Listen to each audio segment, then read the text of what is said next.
कक्षा 11वीं के समस्त विद्यार्थियों को इस दिवस की प्रातः बेला का हार्दिक अभिवादन।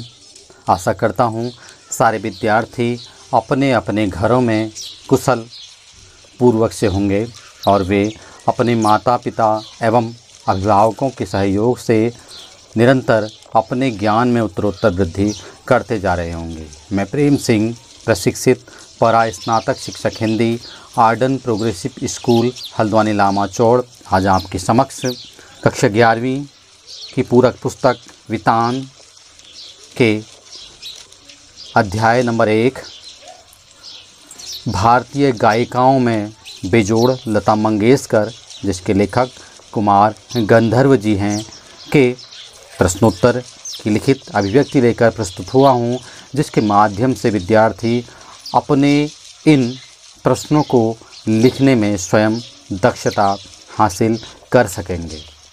इसी आशा से चलते हैं प्रश्न अभ्यास की ओर। प्रश्न नंबर 1, लेखक ने पाठ में गानपन का उल्लेख किया है।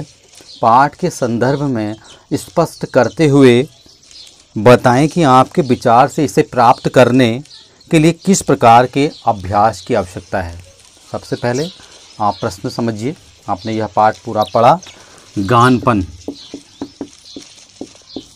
गानपन और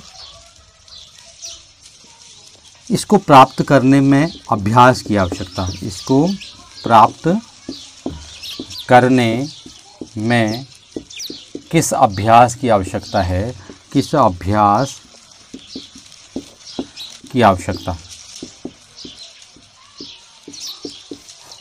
आपने देखा होगा गानपन से तात्पर्य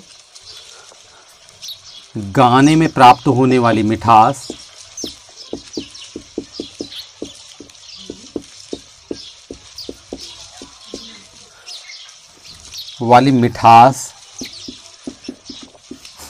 एवं मस्ती व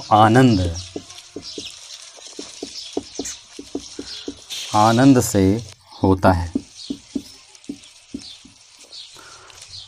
लता जी के गायन की यह विशेषता है कि उनके गायन में गानपन है, अर्थात जो भी गाना वे गाती हैं उनके गाने में वह मिठास है जिससे प्रत्येक व्यक्ति आनंदित होता है और आनंद झूमते हुए वह असीम आनंद प्राप्त करते हुए उस गीत के बोलों को समझ करके उसे आत्मसात करने का प्रयास करता है।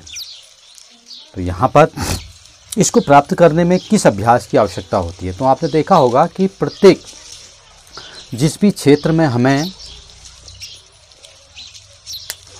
निपुणता हासिल करनी होती है उसमें हमें उससे संबंधित अभ्यास करने की आवश्यकता होती है। तो यहाँ पर लेखक ने बतलाया है कि गानपन को प्राप्त करने के लिए किस की आवश्यकता होती है, तो किस अभ्यास की आवश्यकता। तो हम कह सकते हैं गानपन प्राप्त करने के लिए एक गायक को अपनी आवाज़ में मधुरता लाने का प्रयास एवं श्रोता वर्ग को मस्ती और आनंद देने की बात का अभ्यास किया जाना चाहिए। अर्थात वह जब भी कोई गायक गीत गाए तो वह पूर्ण रुचि और उत्साह, पूर्ण प्रयासों और बार बार के नित्य प्रयोगों से वह गीत गाए, जिससे गाने वाला आत्मविभोर हो जाए और उससे आनंदित होकर उस मस्ती का लाभ ले सके, उस मस्ती को अनुभव कर सके जो गानपन के द्वारा दी जा सकती है, जो वास्तव में देखा जाए लता में पूर्णतः दिखाई देती है। तो यहाँ पर गानपन गाने में मिठास और उस आनंद के लिए प्रयुक्त किया गया है, जिसमें क्या है, श्रोता वर्ग को आनंद और मस्ती का अनुभव प्राप्त होता है। इसके लिए उसे अपने गाने में विशेष रुचि के साथ सारे प्रयत्न किए जाने चाहिए जो एक गीत या संगीत के लिए अनुकूल माने जाते हैं। बार बार प्रयास और सही समय का चुनाव, इस प्रकार से गानपन के लिए बार बार की रुचिपूर्वक अभ्यास, गाने के अभ्यास किए जाने की आवश्यकता होती है, जिससे गानपन उत्पन्न हो सके और जिससे श्रोता मंत्रमुग्ध हो सकें। प्रश्न नंबर 2, लेखक ने लता की किन विशेषताओं को उजागर किया है? आपको लता की गायकी में कौन सी विशेषताएं नज़र आती हैं, उदाहरण सहित बताइए। तो लेखक ने यहाँ पूछा है कि गायकी की विशेषताएं, गायकी की विशेषताएं। आपने पाठ पढ़ा और देखा कि लता की गायकी में क्या थी, निम्नलिखित विशेषताएं थीं।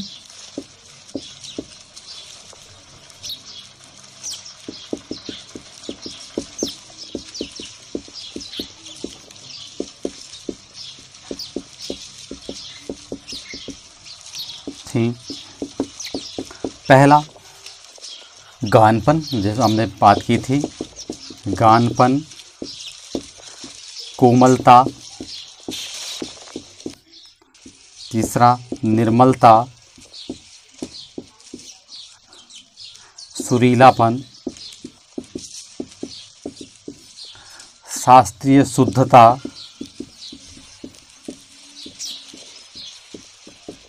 एवं मधुरता, मधुरता का संगम या मेल।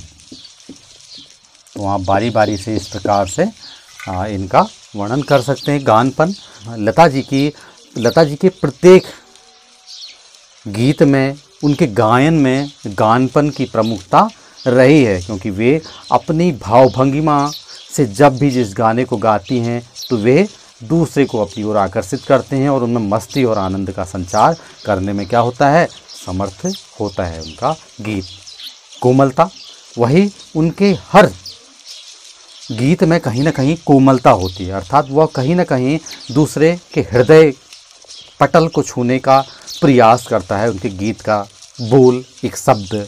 वही निर्मलता, उनके गानों में भी क्या होती है, निर्मलता होती है। वे ऐसे ऐसे शब्दों का उपयोग करते हैं जो कहीं ना कहीं हमारे लिए क्या होते हैं, मान्य होते हैं, जिनको हम स्वीकार करते हैं। सुरीलापन, साथ ही वे जब भी गाना गाती हैं ये अपनी पूर्ण रुचि के साथ उस गीत को गाती हैं, जिसमें एक सुरीला सुर आता है और सब उससे मंत्रमुग्ध होते हैं, भाव विभोर होते हैं, आकर्षित होते हैं। शास्त्रीय शुद्धता एवं मधुरता, साथ ही साथ उनके गायन में शास्त्रीय शुद्धता, जिस प्रकार से शास्त्रीय संगीत को गाया जाता है वह सारे, उनको गायकी के सारे विधि विधान, नियम सारे मालूम रहते हैं और उसी के अनुसार वे शास्त्रीय शुद्धता के साथ, मधुरता और मिठास के साथ अपने गीत का संगम करती हैं, गीत गाती हैं जो प्रत्येक को अपनी ओर आकर्षित करता है। यानी कि प्रत्येक व्यक्ति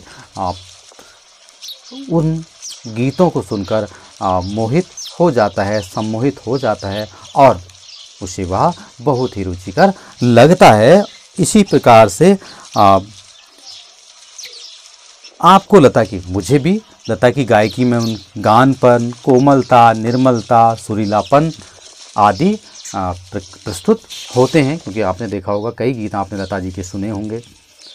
ऐ मेरे वतन के लोगों, बाबुल प्यारे, इन गीतों में कहीं ना कहीं गानपन, कोमलता, निर्मलता, सुरीलापन सारे गीतों की विशेषताओं का समावेश देखने को मिलता है।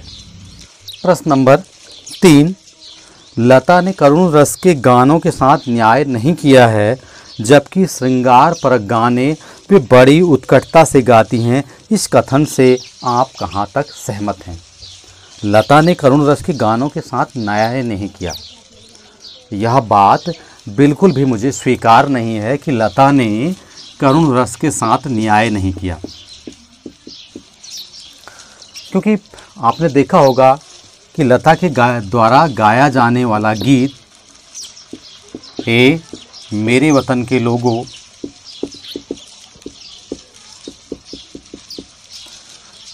बाबुल प्यारे,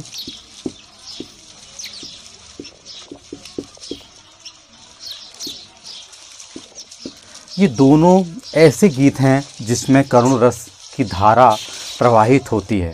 आपने देखा है कितने उत्साह से भाव भंगिमा से उन्होंने यह गीत गाया था और प्रत्येक मानस, प्रत्येक भारतीय ने यदि यह गीत पहली बार सुना था तो कहीं ना कहीं उसके आँखों से अश्रु निकल पड़े थे। स्वयं पंडित जवाहरलाल नेहरू जी ने भी जब पहली बार यह गीत सुना तो उनकी आंखों से भी आंसू निकल पड़े। बाबुल प्यारे, वहीं जॉनी मेरा नाम फिल्म का यह गीत है बाबुल प्यारे। तो किस प्रकार से इसमें देखा गया है कि एक पुत्री और पिता के प्रेम का यहाँ पर इतना भाव विभोर वर्णन है कि हम बिना अश्रु प्रवाहित किए नहीं रह सकते। तो यह कहना बिल्कुल गलत है कि लता ने केवल श्रृंगार परक गाने ही गाए हैं, बल्कि उन्होंने करुण रस के भी गीत गाए हैं और वे भी गाने क्या है अपनी महत्ता को प्रदर्शित करते हैं कि वे करुण रस के गीत गाने में भी क्या है निपुण हैं। प्रश्न नंबर 4, संगीत का क्षेत्र ही विस्तीर्ण है, वहाँ अब तक अलक्षित, असंशोधित और अदृष्टिपूर्व ऐसा खूब बड़ा प्रांत है, तथापि बड़े जोर से इसकी खोज और उपयोग चित्रपट के लोग करते चले आ रहे हैं। इस कथन को वर्तमान फिल्मी संगीत के संदर्भ में स्पष्ट कीजिए। तो यहाँ पर दिया गया है संगीत का क्षेत्र क्या है, विस्तीर्ण है। संगीत का क्षेत्र विस्तीर्ण है और यह बात बिल्कुल यहाँ पर बताया गया है कि संगीत का क्षेत्र विस्तीर्ण है,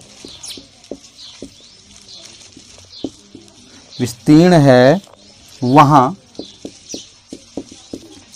अब तक अलक्षित, असंशोधित,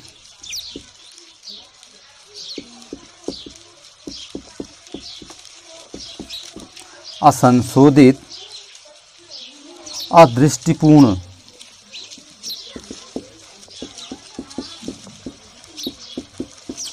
खूब बड़ा प्रांत रहा है,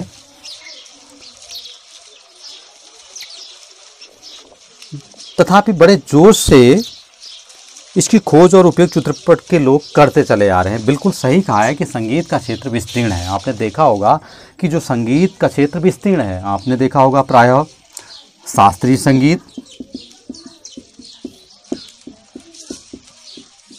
चित्रपट संगीत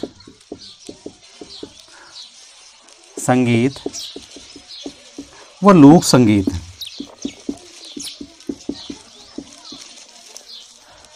इन प्रकार के संगीतों को गायक अपनी प्रतिभा से परिचित कराते हैं। शास्त्रीय संगीत जहाँ पर वाद्य यंत्रों और उन सिद्धांतों पर आधारित है, वहीं चित्रपट संगीत कलात्मकता, रंचकता और अनेक प्रकार के नए नए दृश्यों के माध्यम से भावनाओं को प्रकट करने का एक माध्यम है। वहीं लोक संगीत लोगों की भावनाओं, लोगों की परंपराओं को उजागर करने का एक माध्यम है। और इन सब को ही आपने देखा होगा कि आजकल की फिल्म संगीत में, चित्रपट संगीत में इन सारे संगीतों को आधार बना करके उन गीतों को एक फिल्म के माध्यम से पिरोया जाता है, उन एक फिल्म में पिरोया जाता है और उन्हें प्रकट किया जाता है। नित नए नए सुर, नए नए ताल, नए नए लय उत्पन्न करके उन्हें फिल्मों में स्थान दिया जाता है। इसका एक सीधा उदाहरण आपने देखा होगा, पुरानी फिल्मों के कुछ गीत आपके समक्ष प्रस्तुत किए जाते हैं और उन्हें रीमिक्स के नाम से नए नए वाद्य यंत्रों में फिट करके, नए नए वाद्य यंत्रों के साथ, नई नई धुनों के साथ प्रस्तुत किया जाता है, जो आधुनिक पीढ़ी को क्या करते हैं, अंगीकार करने में, स्वीकार करने में, आकर्षित करने में अपना बहुत बड़ा योगदान देते हैं। तो इस प्रकार से हम कह सकते हैं कि कहीं ना कहीं अलक्षित, असंशोधित, अदृष्टिपूर्ण जो खूब बड़ा प्रांत रहा है, लेकिन उसमें भी प्रयास हैं कि लोकगीतों, शास्त्रीय संगीत, चित्रपट संगीत के माध्यम से फिल्मी दुनिया में इन सबको उपयोग किया जा रहा है, फिल्म जगत में इनको उपयोग किया जा रहा है और आज भी इनका उपयोग नए नए सुर, लय, ताल को उत्पन्न करने में लिया जा रहा है, जिससे संगीत के क्षेत्र में क्या है और विस्तार हुआ है या संगीत की दिशा को और बल मिला है। प्रश्न नंबर 5, चित्रपट संगीत ने लोगों के कान बिगाड़ दिए हैं, अक्सर यह आरोप लगाया जाता है। इस संदर्भ में कुमार गंधर्व की राय और अपनी राय लिखें। इस चित्रपट संगीत ने लोगों के कान बिगाड़ दिए हैं। चित्रपट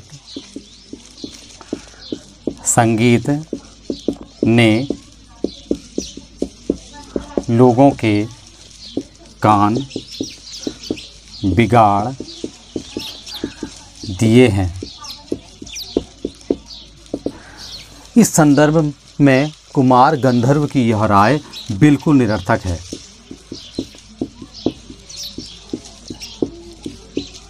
राय बिल्कुल अमान्य व निरर्थक है।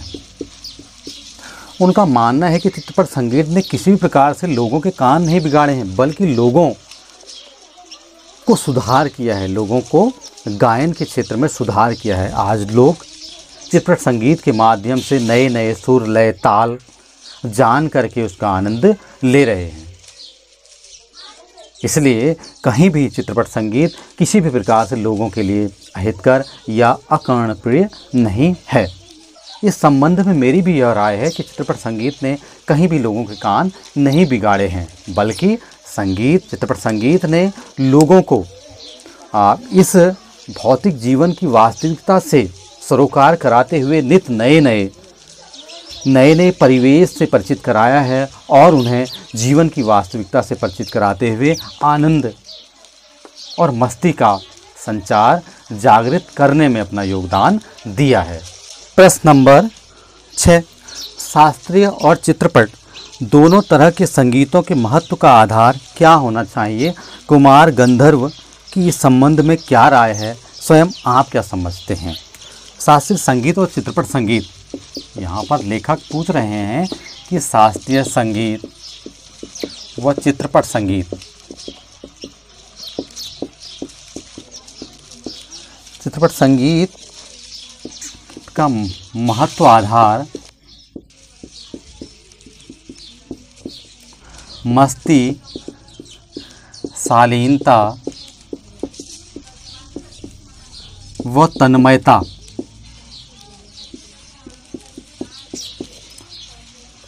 मस्ती, शालीनता, तन्मयता व कोमलता होनी चाहिए।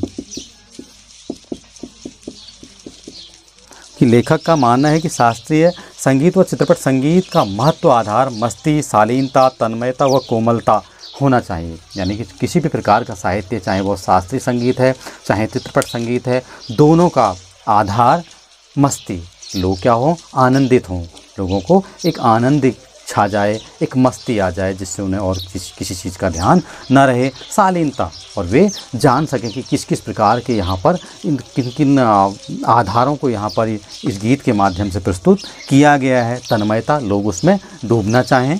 कोमलता, लोग उसको सहन स्वीकार करने की प्रवृत्ति लोगों में आ जाए, लोग उसको आत्मसात करने के लिए प्रेरित हो सकें। यह सब विशेषताएँ शास्त्रीय संगीत और चित्रपट संगीत में होनी चाहिए। और मेरी भी यही राय है कि शास्त्रीय संगीत और चित्रपट संगीत ऐसा होना चाहिए जो क्या है, मस्ती, शालीनता, तन्मयता व कोमलता के समावेश के साथ प्रत्येक श्रोता वर्ग को अपने गीत के माध्यम से, अपने गीत के शब्दों के माध्यम से आत्मसात करने वाले मूल्यों को अपनाने वाला, बनाने वाला होना चाहिए।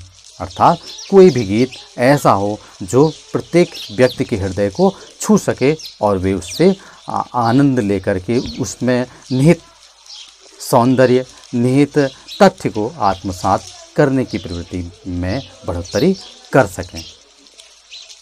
तो आशा करता हूँ कि सारे विद्यार्थी इन प्रश्नों की लिखित अभिव्यक्ति, भावाभिव्यक्ति को सुनकर अपनी भाषाई कौशल एवं अपने वाक्य विन्यास क्षमता से इन प्रश्नों के उत्तर लिखने में समर्थ हो चुके होंगे।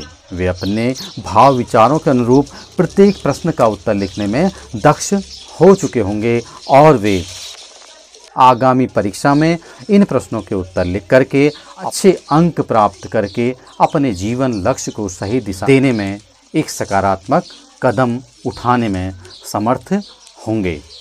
इसी आशा से आप सभी को धन्यवाद।